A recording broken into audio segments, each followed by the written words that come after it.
Welcome back to Teen Titans Classic. This is episode number 4. Sorry it's taking a lot between episodes, but I'm going to do some more episodes of this. Okay, alright, first up, for this episode, we're going to do issues 9 and 10 of New Teen Titans. This is the New Teen Titans era. Okay? Alright, first up, issue number 9. Yep. Make puppets like puppets on string. There's only one reason why that this is like this. It's because there's a return of a villain called the Puppeteer, which at this point in the comics has not made an appearance in any comic book since his debut appearance, which was in Green Lantern Volume 2, which was released back in, I think, in 1960, I believe it was, either 50 or 60, I'm not sure what it was. Okay, the book starts off with these toys killing some old man. Don't know who he is. The comic itself does explain that one a bit later. And then we cut away to Beast Boy at his stepfather's mansion, where this guy named Quizzer, I think his name is. Basically, he's like Steve Dayton of the Doom Patrol, formerly of the Doom Patrol, which I'll explain a little more later when I get to their epic. There's a follow-up to what happened to them. Steve Dayton, yeah, this is his assistant, and like there's some series of murders happening, and he wants basically since Steve Dayton has gone missing, Beast Boy's put in charge of the company, even though he doesn't really want to, because he's got a bunch of other things to do. So so he decides to go to his room just to relax a bit, and then he gets attacked by a bunch of he gets attacked by a toy robot. Yep, he gets attacked by a toy robot. He destroys the toy robot, and of course Quizzer he's a little bit worried with the noise, and he transforms into a butterfly, and then he doesn't like that he does that. This is normal. And then we cut away to Dayton Industries laboratory, where Beast Boy has brought in Robin to look into the problem. Basically, these series of murders, people who were involved with this project called Project Prometheum, which is named after Prometheus, the guy who gave mankind fire. Yeah, he does a pretty good job explaining it. Of course, he looks over at documents, and it's a good thing Beast Boy called up Robin to take care of this, because he's probably the only one in the entire team who has experience with detective work. So, yeah, and of course Quizzer explains basically how these mysterious men died. Well, he doesn't explain how they died. He just he explains like how they would regenerate body parts, or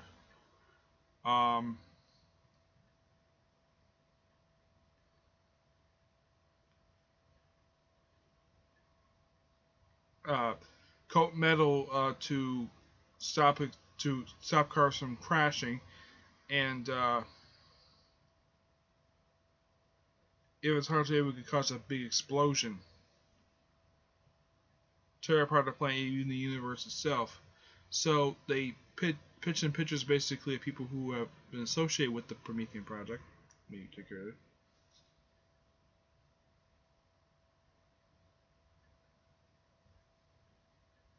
Sorry, there's something in my thumb that was bothering me. Now he explains basically, here's the explanation of what he was doing, of how Prometheus was supposed to work. And he shows a couple of the guys who were murdered. Like, one was discovered last night by his grandson, the other one was killed that morning. And mention a couple of other guys were killed. And then they bring up who they expect the killer is. Jason Weir. He says, name sounds familiar. He says, oh, it's Master and Puppeteer. He's like, oh yeah, the old Green Lantern villain. Yep, So he decides to go and question him. While they go and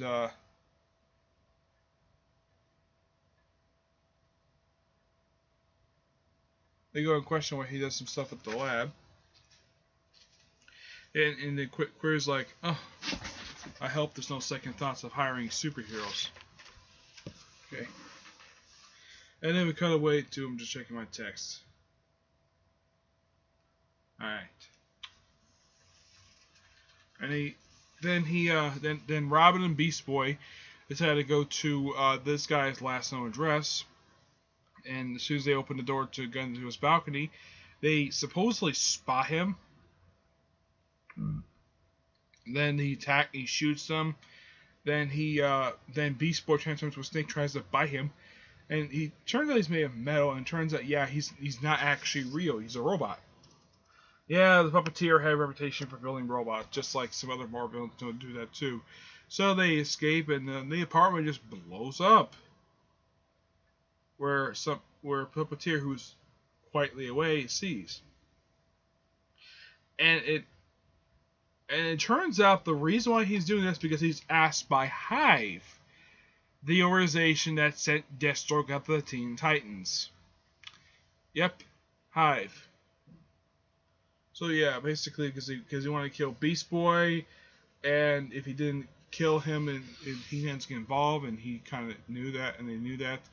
And of course, he says he's not going to fail, even Toys have failed repeatedly. And comes someplace nice for Sarah Charles with her special needs kids and Cyborg and Raven. So they talk to him for a bit, and it's a nice little scene. Of course, it's heavily hinted at that Sarah Charles has a thing for Cyborg. Yeah, it's a nice little scene. No action, just a very quiet scene.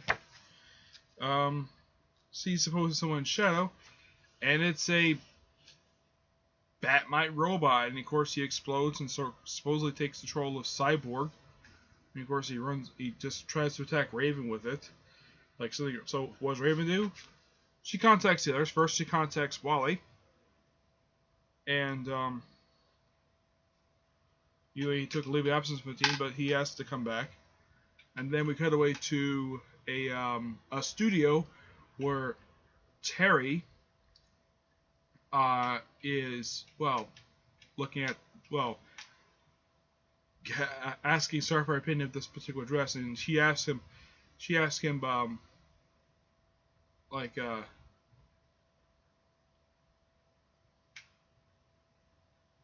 talk to superhero. He says, "Do you like Donna?" And she says he says he loves her. And basically, Donna reveals that Terry is actually 29, and she's actually only 19, which, okay, it's a bit older, but it's not a big concern, okay? For one thing, she's not one of his particular students, and another thing, he has no problem with her being a superhero. Okay, that's actually pretty original. Not many people write that nowadays. Yeah, and a few years later, these two get married. Yep. So of course, Raven comes in and tells, oh yeah, there's some trouble. And of course, he says, Terry, you might, yeah, sure. I got papers to grade anyways. So they fly it, so they just make a quick change and just start flying. Yep. And, yeah, and of course, he asks her, like, isn't he a dream? Yeah, yeah. And he loves her. And I think he does hear that Donna, like, from a distance, means that she does love him. And then we have Wally bring me back up with Raven. And of course, Wally gets taken out by a reprogrammed cyborg.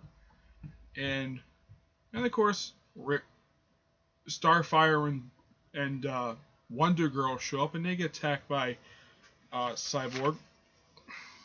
And of course, somehow they get all under Puppeteer's control.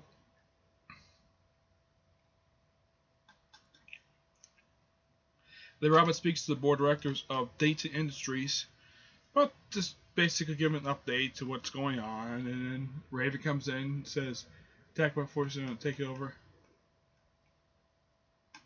The Puppeteer, MO. Yep. And of course, they had to quickly get away with Beast Boy with breaking a wall. It looks like. Actually, no, it's not breaking the wall. It's Starfire doing that. And of course, they attack. And of course, the board members quickly vacate this boardroom. Yep, they vacate this boardroom. And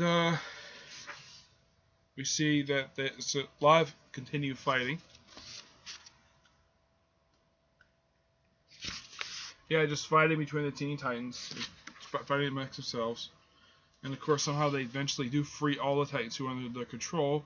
And they decide to go after the Puppeteer, and they find him, and he defeats them. Well, he sends their soldiers after them. His toys.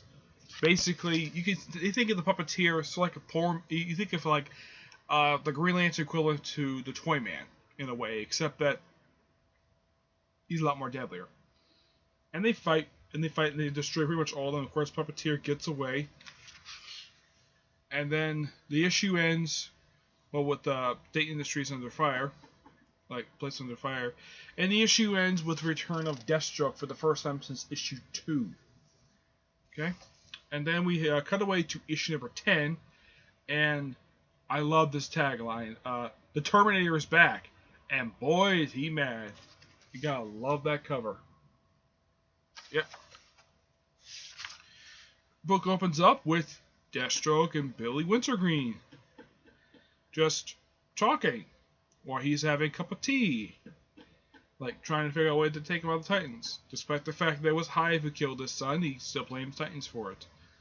So they just devise some plans, and we cut away to a looks like a aircraft carrier under attack by something completely unknown exactly what the heck is attacking it.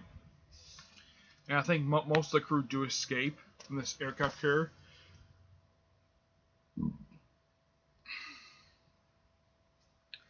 And then we cut away to the Dayton mansion, where Quasar is insisting he must take charge of the company. He's like, nah, I'm busy. I'm like super busy. And of course, Beast Boy quickly gets changed while Cyborg looks at a picture of the Doom Patrol. Here's a picture of the original founding members of the Doom Patrol. Let's see here. There they are, right there. That's them. And he kind of gives a little bit of his backstory, like of how his original biological parents were scientists and they got killed, and then he was brought into Doom Patrol, and of course after Elastigirl married Steve Dayton, they adopted him to their family. It's a very nice done, basically nice told origin story. Like, it's kind of like a bit of a recap what happened in the pages of the original Doom Patrol comic, because I was back in the 60s. But I'll talk about them more when I get up to the story I really want to talk about, which will happen in 2 episodes. And then we have Robot Man, formerly of Doom Patrol. Doom Patrol is not back yet. There's another incarnation, which is coming up soon. Basically, he was sent out by Beast Boy to find Steve Dayton. He has no problem doing it because they're all friends. So, he says he can't find anything. He says he wants to keep Baker on this side. So you believe it because he wants Dayton back here. Okay, fine. It's his money. And by coincidence, this is the first time Cyborg has ever actually seen Robot Man sort of on a screen in a way. He does mean for a few more issues. Okay? And he says he'll help look for them, and he's supposed to guys lead on Madame Rouge. More on that later. That little subplot will develop within a few issues. Basically, that storyline is tabled for a couple issues because of something that happens in the following issue. Then we have Sims, Sarah Sims, basically just going shopping and basically meeting up with one of her students' parents. He says, yeah, like she's proud, she's happy that she's dealing with him, and then she gets unexpectedly kidnapped by Deathstroke. Yeah, it's Deathstroke who kidnapped him because it's the orange glove. And then we have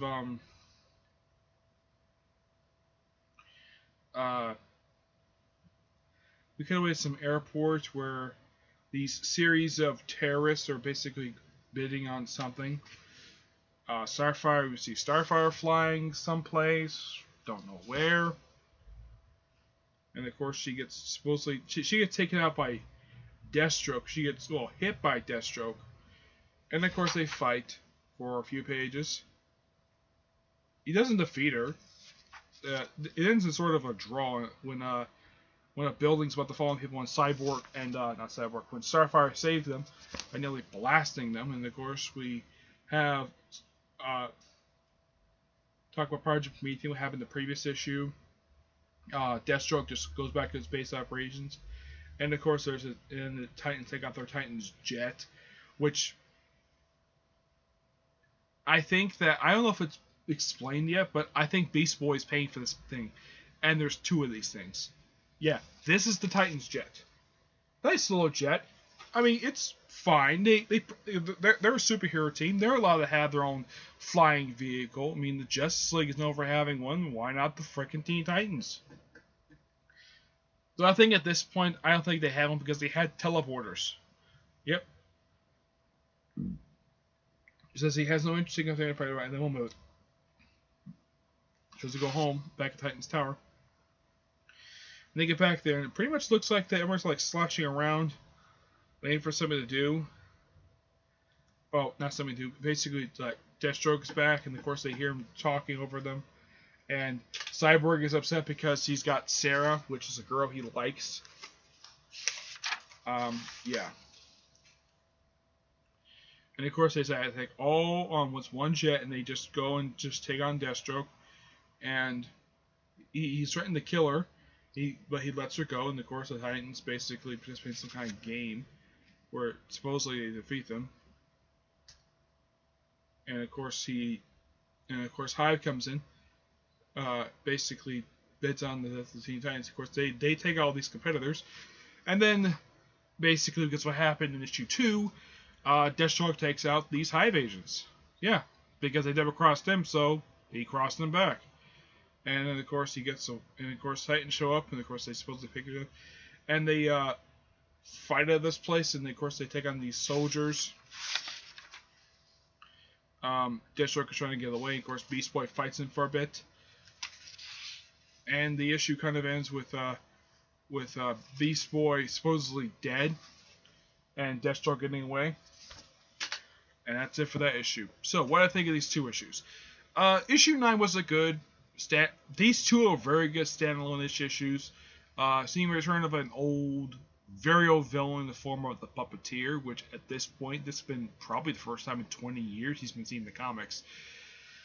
And you having Rob investigate the deaths of these board members, excellent choice for Beast Boy. I mean, it's very like asking, let's ask Starfire, or ask, it makes more sense to ask Rob because he had detective experience working as a detective. So, yeah, it's nice to see Sarah Charles again. Yeah, it's a nice little two standalone issues, basically leading up to first two-parter probably a little while. So I give these issues a 9 out of 10. Great issues. I do recommend reading them. And I'm going to talk about in 2 episodes a 3-part I want to talk about for some time. Okay? So that's it for this episode. Stay tuned for the next episode, which will be episode 5. And I'm going to cover issues 11 and 12. A 2-parter featuring the Titans of Myth. Okay? Till then, see you there. Bye.